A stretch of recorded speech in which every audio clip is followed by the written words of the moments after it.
And we're back. So from here, we're going to go ahead and move back up to our overhead cymbal track just so I can show you a little trick using the multiband compressor. So we'll go ahead and solo it, and we'll go and insert our multiband here.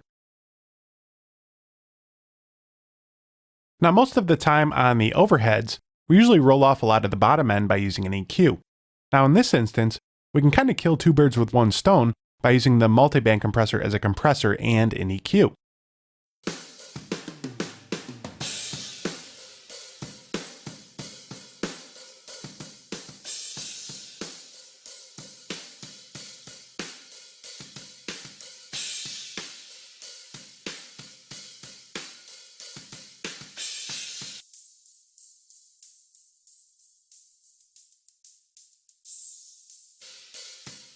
So we've narrowed in on our frequencies and we've rolled off the bottom end. Now we can use these two bands to control the brightness.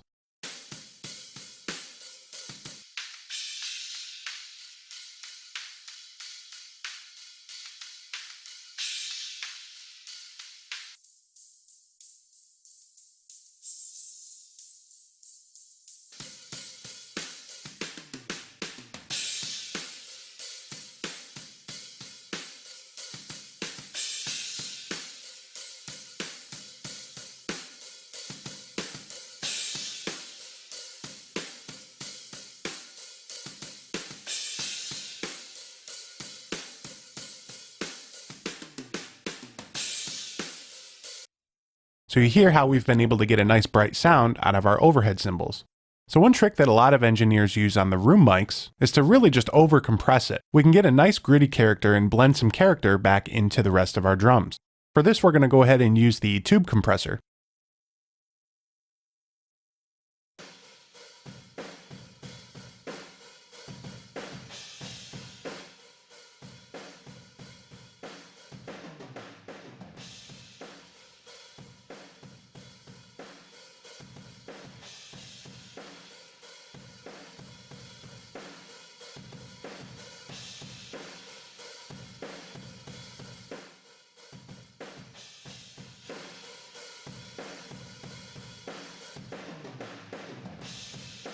So you could hear by increasing the drive knob and pushing the input level of our signal into the compressor, we were able to get a lot of room tone and add a lot of harmonics to our signal. Now we'll go ahead and solo our drum bus and see if we can get some balance between all of those tracks again.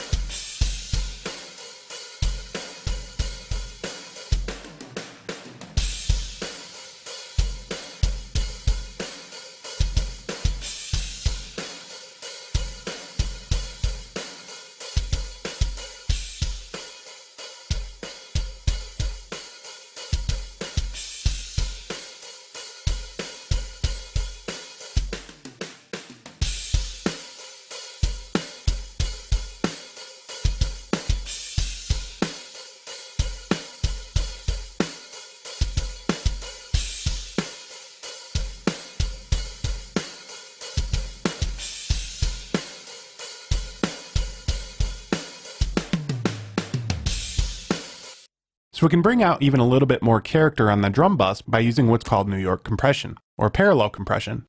And for that, we're going to go ahead and insert our tube compressor on the drum bus. Now the idea in setting it up is to get a nice compressed signal when the compressor is set to 100%. And then we can start turning down the compressed effect and bring in the original signal to retain our transients.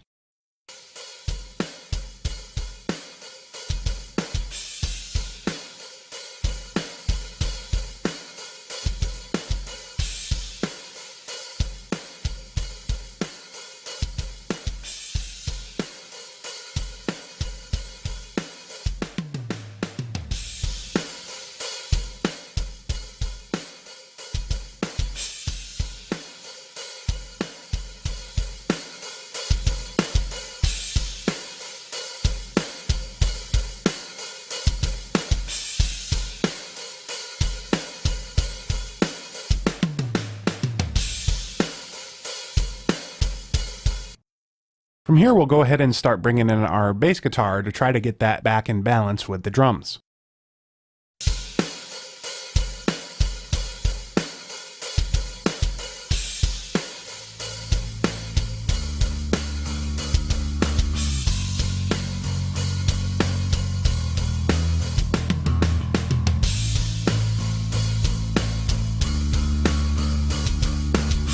Then we'll start bringing in our hand claps.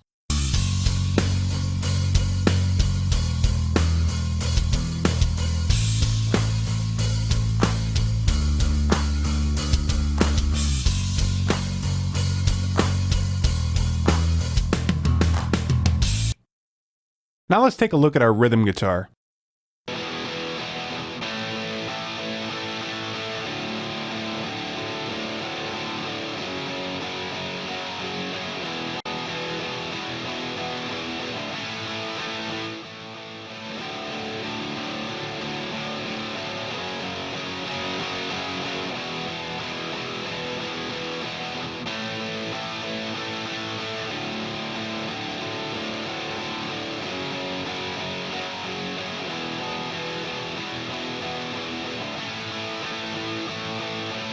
So now we'll start by mixing our guitars in with the rest of our instruments.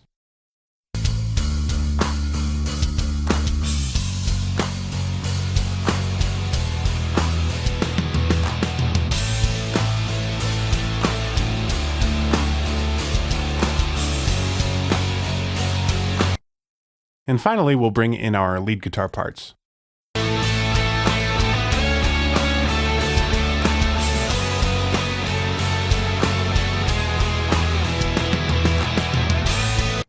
So let's go ahead and solo our snare. And what we're going to do is create what's called a gated reverb effect. Now, a gated reverb is useful, especially in busy mixes where there's a lot of stuff going on. It helps us to be able to control the tail of the reverb while maintaining a strong reverb effect. So we'll take our snare track here and create a send over to our reverb. Now, if we solo our snare and play it back, you'll hear that the reverb is a bit much.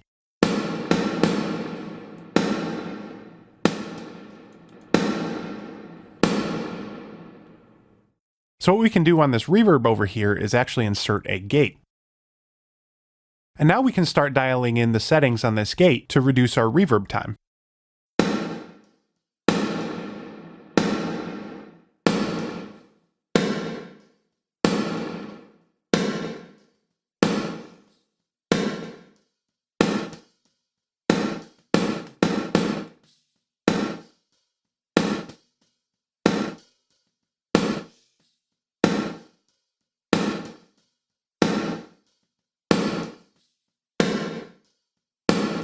So you could hear in that example how we were able to reduce the reverb time while maintaining a strong reverb sound. Now we'll go ahead and get them both into balance.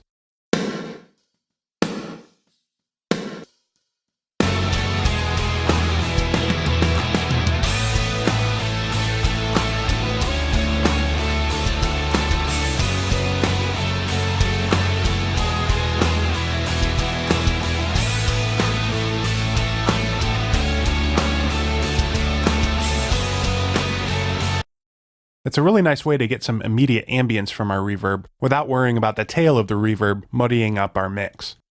So now that we have everything in balance, let's go ahead and look at our mix bus to see what our levels look like.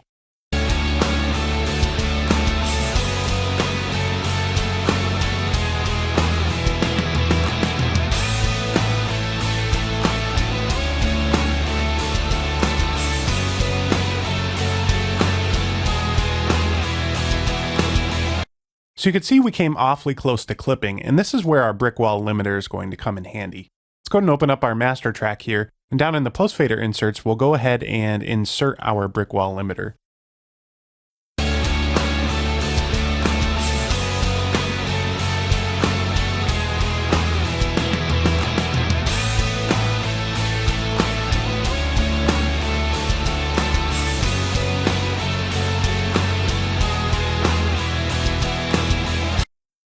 Now that our brick wall limiter is in place, we can start by giving our entire mix just a touch of compression.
So you can see without this brick wall limiter in place, we would actually be clipping on our main mix bus.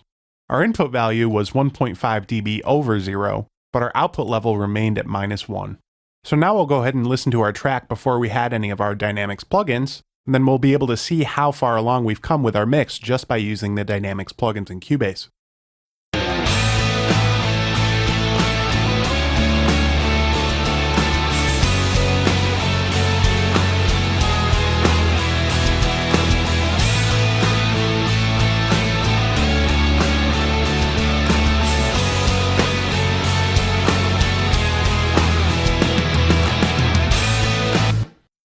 So I hope you guys enjoyed Cubase 7.5 Dynamics Explained.